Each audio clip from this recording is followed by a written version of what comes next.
Now at 5, Freeman breaks ground on a new hospital in southeast Kansas. Plus, Liberty Utility customers bring their concerns and bills to a town hall in Joplin. Talks between the U.S. and Ukrainian officials are set to resume after last week's turbulent Oval Office meeting. I'm Erica Brown at the White House with more on the push for a peace deal and the president's latest target for new tariffs. The 4 states' most watched news starts now.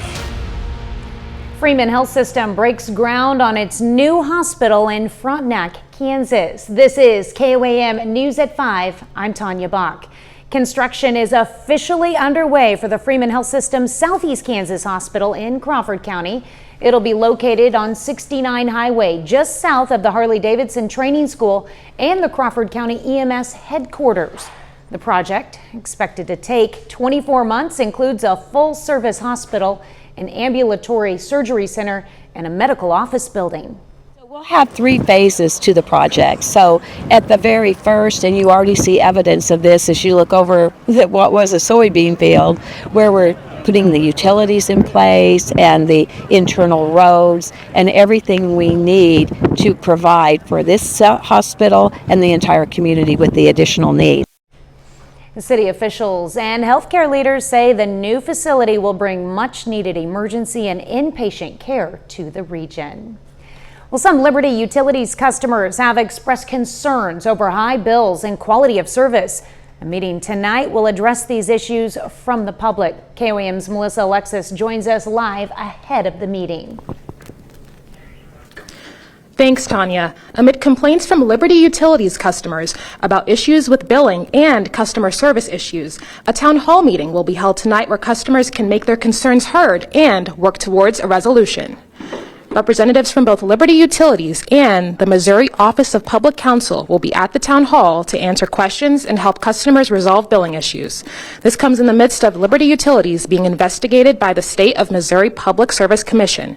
Customers are encouraged to come to the town hall, bring their bill and other relevant documentation to the meeting tonight to work on a resolution.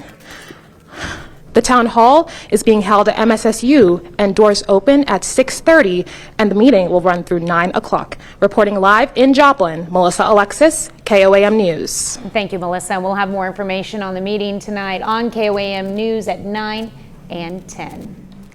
Well, Joplin school teachers and staff lead a day of professional development at the Joplin Connect Summit. Teachers across the district today shared their expertise through 225 sessions focused on achievement, engagement, and support.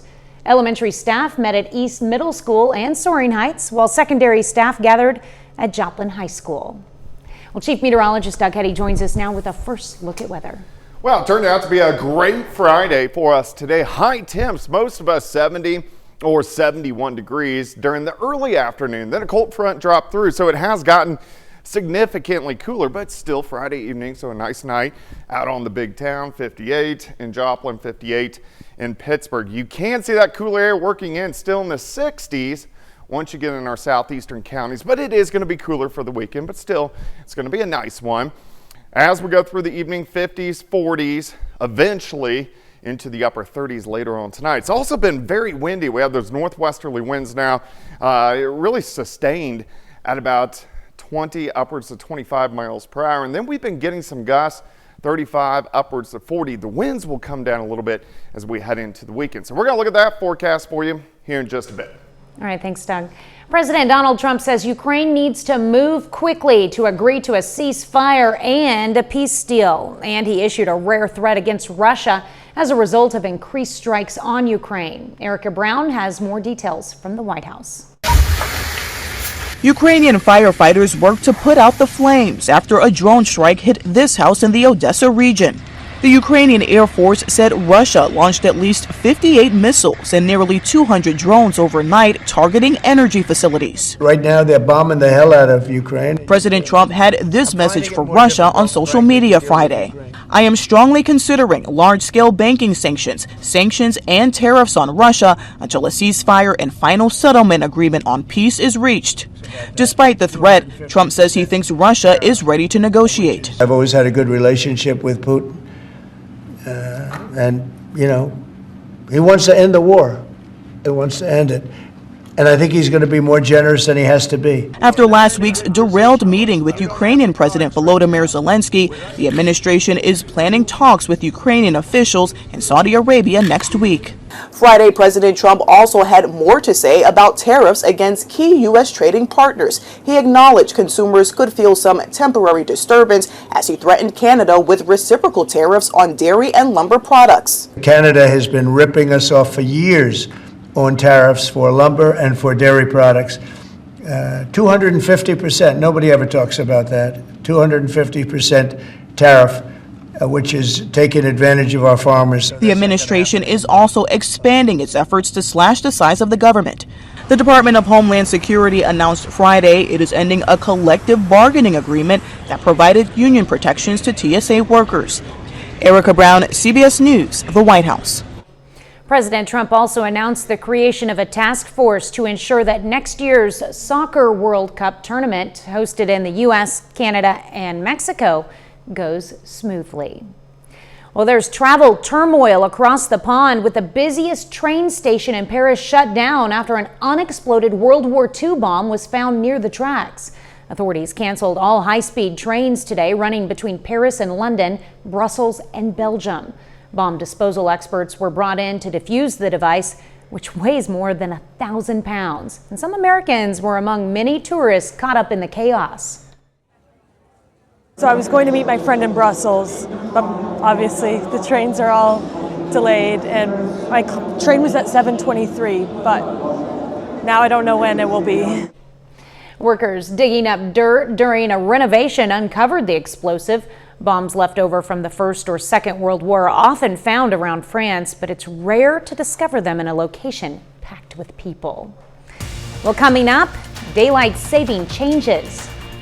It's time to spring forward. I'm Danya Backus with why some health experts want to get rid of seasonal time changes. But first in Health Watch, the growing measles outbreak is showing no signs of slowing down, and now 2 people have died. We'll have the latest. Topping today's Health Watch, the growing measles outbreak is showing no signs of slowing down. The CDC says at least 164 cases of the virus have been detected in the U.S. since January. Experts say even after an infected person is recovered, the virus can cause lasting damage to the immune system, raising the risk of other infections. CBS News medical contributor Dr. Celine Gounder discussed this so-called immune amnesia on CBS Mornings. Measles infects immune cells, and when it does so, it damages immune cells and it wipes out partially your immune system's memory to certain infections. The best thing is not to get measles in the first place, and the best way to do that is to get vaccinated. So far this year, 2 unvaccinated people in the U.S. have died, a child in Texas, and most recently, an adult in New Mexico. That individual did not seek medical care, and the official cause of death is still under investigation. Well, it's that time of year again when the clocks spring ahead and we lose an hour of sleep. CBS's Danya Backus has a look at why some health experts want to stop the time change. Clocks move forward this Sunday for daylight saving time, and just like clockwork, the debate over seasonal time changes springs into action. Do you usually kind of look forward to when we have to spring forward? I honestly have to Google every time whether that's the one that I lose sleep on or gain sleep on, so I'm not sure if I should dread this one. Why bother doing it? Does it really help anything? Does it really save us any daylight? I don't see the need for it anymore.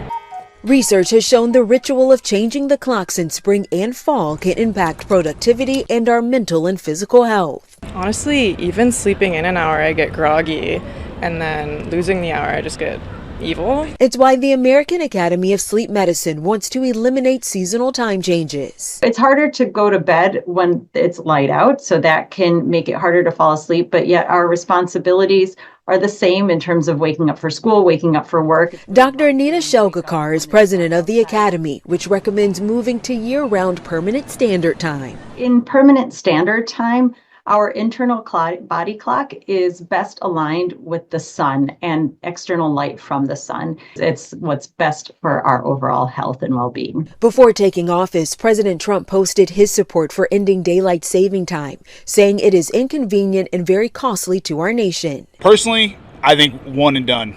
I think the adjustment, it's definitely worse when you're losing your time. To help adjust, Dr. Shelgakar says expose yourself to bright light right away in the morning, maintain a consistent sleep and wake schedule, and minimize caffeine later in the day. Danya Backus, CBS News, Los Angeles. In 2022, the U.S. Senate passed the Sunshine Protection Act, making daylight saving time permanent, but it did not go anywhere. Now, Arizona and Hawaii are the only two states that do not recognize daylight saving time. That's a look at today's health news. A little later, tips to help you stay up to date with your smoke detector. Plus, we had an amazing day today, but it does cool down for the weekend. We're going to look at that coming up. Well, of course, it turned out to be a fantastic Friday for us today. A little windy again, which stinks, but at least temperatures right around 70 degrees. Great shot of our Indigo Sky Casino and Resort. Indigo looks pretty good across the region. Outside, temperatures were cooling down. We had a cold front that rolled through a couple hours ago, so we're into lower 50s. We're down to 58 in Pittsburgh, Joplin, still 66 in Bentonville, but the evening is going to cool down. We have cooler temperatures as we head into the weekend, but still, overall, it's going to be pretty nice. 58, still windy, northwesterly winds sustain 20 to 30 with gusts have been a little bit higher than that. 50s, 40s, we drop into the upper 30s, and you can see our winds are still kicking in at 20 to 25, and of course those gusts have been higher than that. Stays breezy tonight, but as we get into tomorrow afternoon, not near as windy. It'll be a little breezy out there, but overall, not really a big deal. Pretty much clear skies, a lot of clouds just to our north, so we are going to get some clouds rolling in later on tonight. Besides that, we look okay. Here's our next little wave.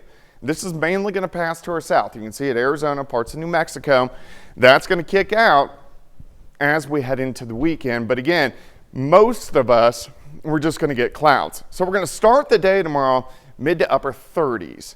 As we go through the day, you can see a few showers increasing, may get up to Veneta, Grove, or Bentonville.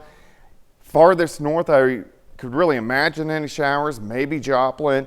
So Joplin south, along and south of I-44. Temperature is quite a bit cooler, highs only into lower 50s.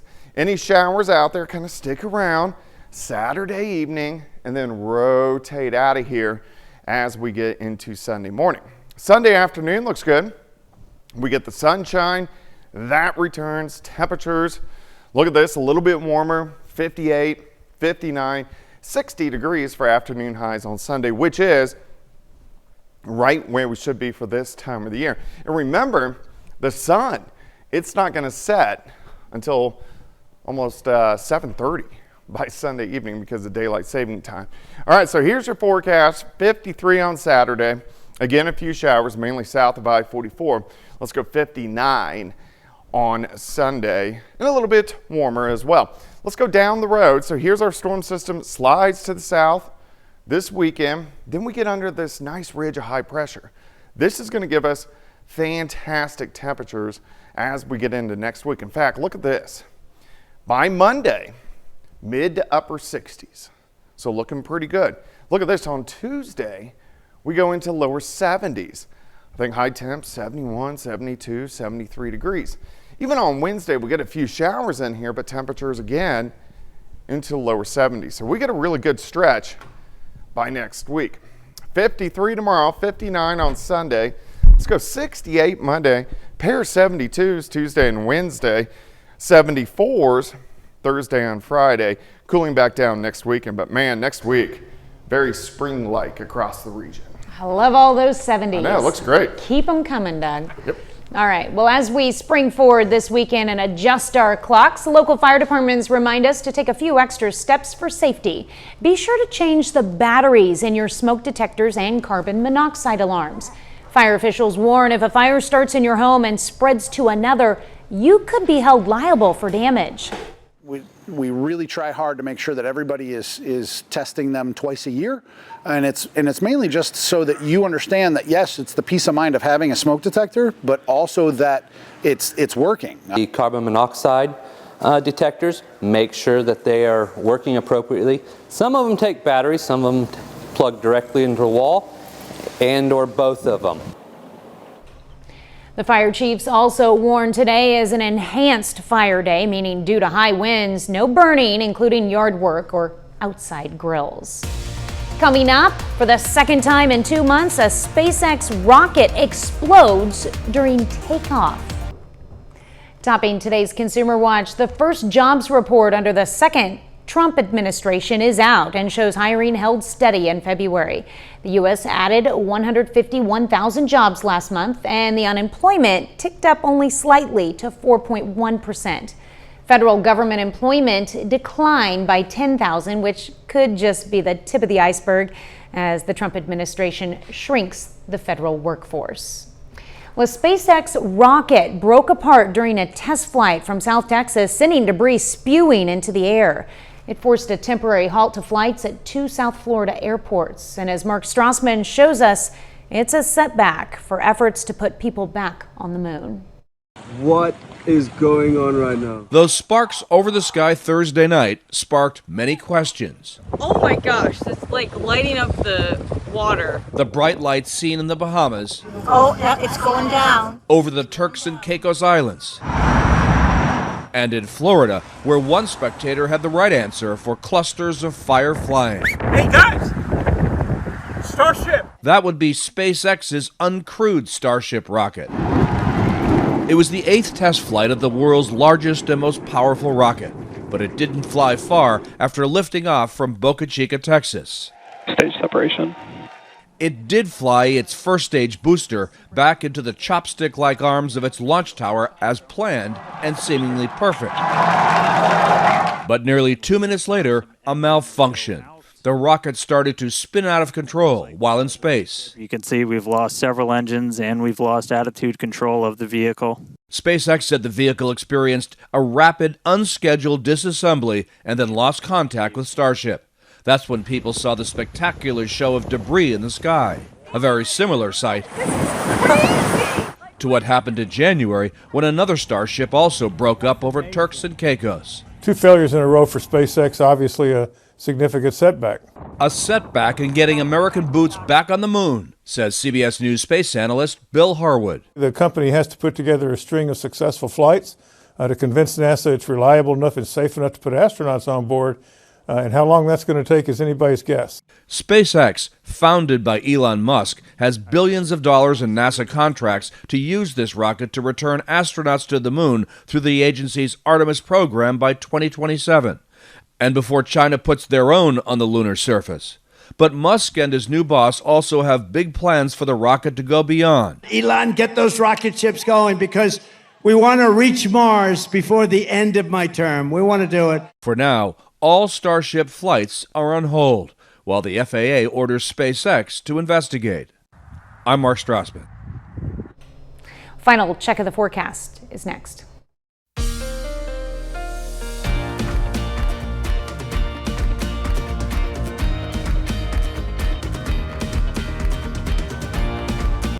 Up next on the CBS Evening News, Steve Hartman goes on the road to Baltimore to find out how families are fighting to save a beloved doctor.